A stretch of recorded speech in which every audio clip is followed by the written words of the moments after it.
Si je te dis intériorité, clarté mentale et repos de l'âme, est-ce que ça te parle? Bonjour et bienvenue à toi dans cette vidéo. Aujourd'hui, je t'invite à explorer l'année 2026 à travers la numérologie et plus précisément à travers le numéroscope Vitalité du chemin de vie 7. Alors, si tu ne connais pas ton chemin de vie, sache que je t'ai mis dans le descriptif de la vidéo le calcul. Alors, si ton chemin de vie est 7, eh bien, tu incarnes une énergie, je dirais, d'intériorité, d'analyse, de quête de sens et de spiritualité. Parce que oui, tu es naturellement tourné vers la compréhension profonde, vers la réflexion, vers l'observation. Et souvent, je dirais, vers une forme de solitude qui est choisie et qui te permet de te recentrer et de te ressourcer. Il faut dire que ton énergie est plutôt subtile, elle est fine, elle est sensible et très connectée au mental et au monde intérieur. Mais cette sensibilité, si elle n'est pas respectée, peut devenir une source de fatigue importante. Et c'est précisément ce que l'année 2026 vient mettre en lumière. Alors en 2026, ta vitalité ne dépendra pas de ta capacité à faire plus, à comprendre plus ou à analyser davantage. Non, elle dépendra de ta capacité à faire silence. En fait, l'énergie de 2026 agit pour les personnes qui sont comme toi de chemin de vie 7 comme une invitation profonde au repos mental et spirituel. Tout ce qui surcharge ton esprit, tout ce qui t'oblige à être constamment en interaction, en réflexion ou en vigilance, devient particulièrement épuisant cette année. Donc le grand défi vitalité pour ton chemin 7 en 2026, eh bien c'est la surcharge mentale. Trop penser, trop analyser, trop chercher à comprendre peut créer une fatigue invisible mais profonde. Tu peux par exemple te sentir vidé sans raison apparente, avec une sensation de brouillard mental, de lassitude intérieure ou de perte d'élan même. Et cette fatigue n'est pas physique au départ. Elle est plutôt mentale, voire émotionnelle et spirituelle. Alors sur le plan physique, euh, tu es souvent sensible au système nerveux, au sommeil, à la tête aussi, aux yeux, et à tout ce qui est lié à l'activité mentale.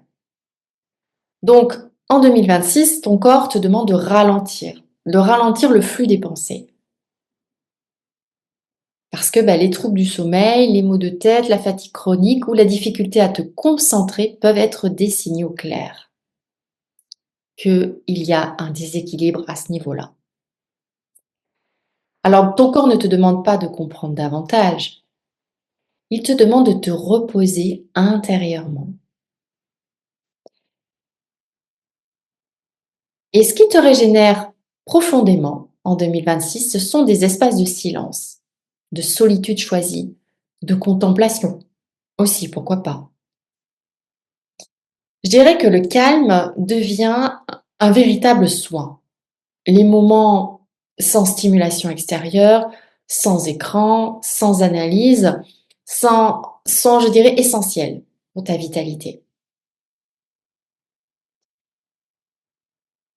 Mais ta vitalité, toi qui es de chemin 7, ne se joue pas uniquement sur le plan mental, elle se joue aussi sur le plan émotionnel. Parce que tu as parfois appris à observer tes émotions plutôt qu'à les vivre pleinement. Donc en 2026, eh bien, cette distance émotionnelle peut créer une forme de, je dirais, fatigue intérieure. Les émotions non accueillies, non ressenties, peuvent se transformer en tensions subtiles dans le corps. Et ton énergie se rééquilibre lorsque tu t'autorises à ressentir sans analyser, à vivre sans interpréter. Mentalement, 2026 t'invite à lâcher le besoin de tout comprendre. Tu sais, certaines réponses ne viennent pas par l'analyse. mais souvent par le lâcher-prise. Plus tu forces la compréhension, plus ton énergie se contracte. Plus tu acceptes le mystère, plus ton énergie se détend. Et spirituellement, le chemin de vie 7 est profondément soutenu en 2026, hein. Mais attention, à condition de respecter son rythme intérieur. Et je dirais que surtout cette année, là, cette année 2026, ça favorise beaucoup les pratiques introspectives, comme par exemple la méditation, la contemplation, ça pourrait être l'écriture intuitive, la connexion à la nature, des temps de retrait. Mais attention, le retrait ne doit pas devenir isolement. Fais bien attention à ça, hein. Il ne faut pas tomber dans l'extrême non plus. Donc le défi subtil par rapport à ton chemin de vie 7, c'est de ne pas se couper du monde par fatigue. La clé est de choisir consciemment le temps de solitude et non de les subir, ce qui est totalement différent. Donc en 2026, eh bien, tu te rechargeras profondément lorsque tu respectes ton besoin de calme et de silence.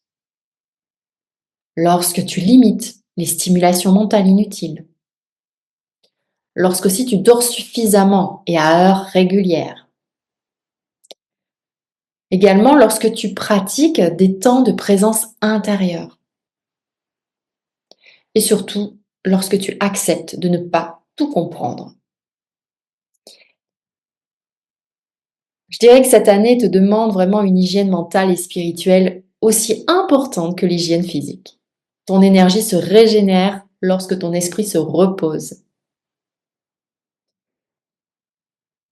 Donc en 2026, toi qui es de chemin de vie 7, ce n'est pas une année pour chercher plus loin, non, c'est une année pour descendre plus profondément en toi. Et je dirais que ta vitalité ne dépend pas de la quantité de savoir cumulé, non, mais de ta capacité à faire confiance au silence intérieur. Parce que quand tu calmes ton mental, eh bien ton énergie, elle revient. Et quand tu honores ton rythme intérieur, eh bien ton corps te soutient forcément. Alors si ce que je viens de partager résonne en toi, eh bien c'est peut-être certaines fatigues, confusions ou épuisements mentaux ou des racines plus profondes. Certaines surcharges peuvent être liées à des blessures karmiques ou à des mémoires transgénérationnelles ou bien à des schémas inconscients autour, je dirais, du contrôle, de la quête de vérité ou de la solitude. Parce que ça, c'est vraiment l'objectif, hein, de ton chemin de vie 7. Donc, si tu ressens l'appel d'aller plus loin dans cette compréhension, eh bien sache que je propose une formation qui s'appelle Numa Naturo, qui t'accompagne pour justement explorer les liens entre corps, maladie, héritage familial, karma, chemin de vie, dans une approche, je dirais, holistique, douce, bien sûr, et profondément transformatrice. Et si tu ressens le besoin d'un espace collectif pour déposer, par exemple, clarifier ou apaiser ton monde intérieur, eh bien là, je t'invite à participer au Cercle de Nouma, qui est un espace de guérison et de conscience où l'on travaille ensemble, à plusieurs, sur ces mémoires invisibles qui justement impactent directement ta vitalité, ton mental et ton équilibre intérieur. Bon, de toute façon, je t'ai tout mis les liens dans la description si tu es intéressé, si tu veux y jeter un coup d'œil ou en savoir plus, voire t'inscrire. Alors, donc les 3 conseils qu'il faut vraiment retenir pour que tu aies une pleine vitalité en 2026. Première chose, prends soin de ton espace intérieur. Ça, c'est hyper important. Troisième chose, quand tu fais silence, ton énergie se régénère. N'oublie pas ça. Et quand tu respectes ton rythme, eh bien, ta clarté, elle va revenir. Donc, c'est très important aussi. Voilà, eh bien écoute, je n'ai plus qu'à te souhaiter de très très belles fêtes de fin d'année et je te dis à très bientôt dans une prochaine vidéo parce que j'ai bien l'intention en 2026 de te proposer des tas de vidéos qui vont te permettre de mieux comprendre ton chemin de vie 7 au niveau de ta vitalité, que ça soit physique, émotionnelle, spirituelle. Donc je te dis à très bientôt et si tu as aimé cette vidéo, eh bien n'hésite pas à liker, à la partager et aussi à t'abonner donc pour recevoir les prochaines. À très bientôt.